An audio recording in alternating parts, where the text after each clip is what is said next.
Avez-vous changé leur vie? Hein? Le militaire, vous les avez clochardisés. Alors qu'ils travaillent sur des contrats. Quel salaire vous leur donnez? Nos vies changent. Oh, nos vies changent. Mes chers frères et sœurs, ils ont peur de nos prières.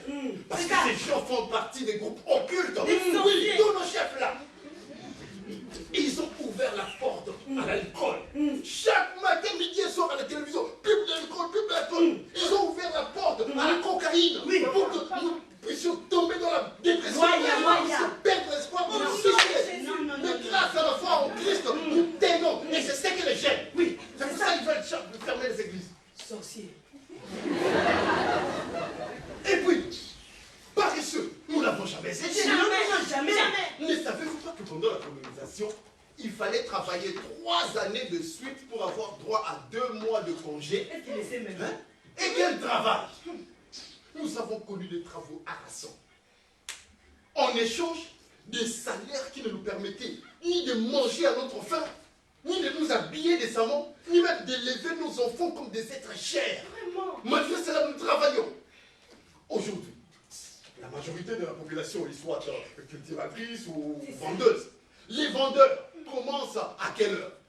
7h du matin jusqu'aux 23h. Vraiment? Et les cultivateurs comme nous autres, nous commençons au lever du jour, jusqu'au coucher du soleil, c'est-à-dire 18h. Ça fait combien d'heures de travail? Beaucoup, hein?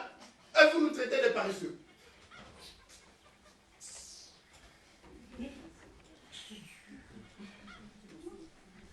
Quelque part, il aurait mieux fallu pour nous de rester colonisés. Son Excellence, Monsieur le Président, j'ai pensé la même chose que vous, mais j'avais peur de le dire. Si la situation est pire que pendant la colonisation, voilà pourquoi beaucoup regrettent la colonisation et les par les oncles belges. L'indépendance nous avait été donnée trop vite. Trop vite! Nous n'étions pas prêts, ni même préparés à la voir.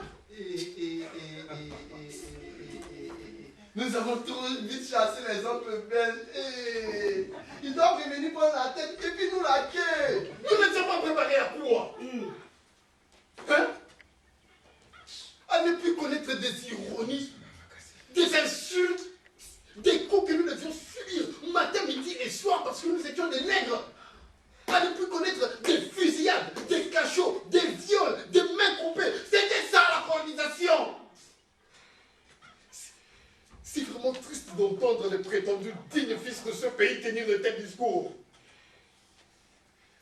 C'est comme si en Belgique, on découvrait qu'en Wallonie ou en Flandre, un pédophile détenait des jeunes filles depuis plus de 20 ans. Au moment de les libérer, les familles de jeunes filles réagissent en disant « Oh non, nos filles ne sont pas encore préparées, elles ne sont pas encore prêtes à la liberté. Il faudrait que le même pédophile ne prépare à la liberté. Au lieu de 10 viols par jour, qu'il passe à 8, 6 jusqu'à l'arrêt. Tout ça pour préparer. » Non mais je rêve! C'est exactement ça.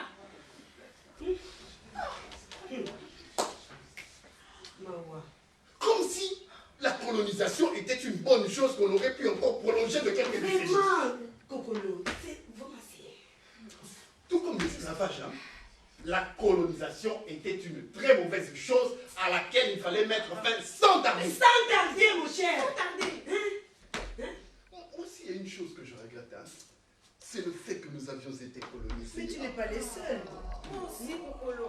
Tu n'es pas les seuls du soir. Et puis, entre nous, on est entre nous, il n'y a personne ici. Entre nous. Le roi Léopold II et les Belges, étaient-ils préparés à nous coloniser? Étaient-ils préparés à diriger un pays 80 fois plus grand et des milliards de fois plus riche que le leur? Si eux, qui n'avaient jamais colonisé un pays avant le nôtre, et même plus que ça, pire que ça, 50 ans avant de coloniser le Congo, ils étaient sous la domination hollandaise. Et avant cela, sous la domination française. C'est ça. S'ils sont parvenus à nous coloniser, étions-nous incapables d'être indépendants alors que nous l'avions été des millénaires avant la colonisation? Quelle réflexion. Ouais, tu lis beaucoup, Alors, comment expliques-tu l'échec des indépendances? Expliquer, c'est à cause de vous.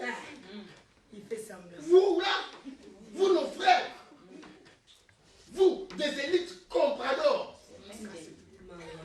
Vous avez arraché notre indépendance pour la remettre aux Blancs. L'histoire d'Ambroise Boimo illustre très bien cela. Ambroise Boimo. C'est qui encore, toi aussi? Vous connaissez pas Ambroise Boimo? C'est ton nom? C'est qui? Vous aussi, il faut lire et connaître votre histoire. Hein? Ah, Kokolo, comme vous nous mettez, tu lis beaucoup. Je vais vous raconter. Tu vas m'apaiser. J'étais tellement monté. C'était la veille de l'indépendance. Alors que le roi Baudouin, le roi des Belges, était arrivé au Congo pour soi-disant donner l'indépendance. Mais les Congolais, eux, savaient que l'indépendance ne leur a pas été donnée. Hein? Ils l'ont arraché. Alors il y a eu un homme nommé Ambroise Boimo. C'est ça. Il a eu à cœur de montrer à la face du monde que l'indépendance n'a pas été donnée aux Congolais et que les Congolais l'avaient arrachée. Quel courage. Alors ce jour-là, pendant que le roi de Baudouin et sa voiture approchait, lui aussi, il s'approche. Il s'approche. Il s'approche. Et pow! Il arrache les fêtes de Baudouin. Oui! Il commence à danser avec. Enfin! Indépendance.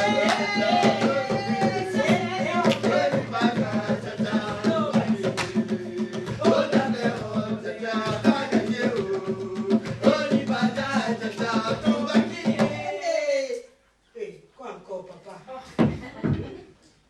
C'est quoi? Les Belges, les officiers belges, ont ordonné à nos frères, officiers congolais, nos propres frères, de maîtriser Ambroise Boimo. Où? Oui. Ah Nos bon? propres frères. Ils ont sauté dessus. Oh! Ils l'ont plaqué au sol, Ah non! menotté, tabassé, braqué. Non, arrête! Lui ont arraché l'épée Oh! et l'ont remis aux Belges. Oh non, Kokolo, non, c'est pas vrai. Nos frères nous ont arraché notre indépendance. Non, et Ils ont remis tout le pouvoir aux Occidentaux, aux Blancs, aux Belges, Américains, Français. Et ces derniers nous imposent aujourd'hui des dictateurs, des terroristes, des tyrans qui nous tirent dessus, même lorsque nous organisons des marches pacifiques. c'est ça que je n'arrive pas à comprendre. Et mon peuple va chercher asile auprès de ceux qui soutiennent ces bourreaux, l'ironie du sort. Hey. Et bien souvent, l'asile lui est refusé. Hein. On lui dit de rester dans son pays. Hey. Oh mon Ils Dieu. ferment leurs frontières, barrières. Mais quand le chef arrive là-bas pour demander l'asile après s'être fait chasser, il ressort facilement l'asile. Aujourd'hui, tout le monde est découragé.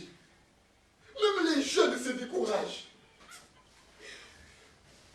Il ne jure que par l'Europe. Fakumputu. Mourir en Occident. Fakumputu. Mourir en Europe. Jiwa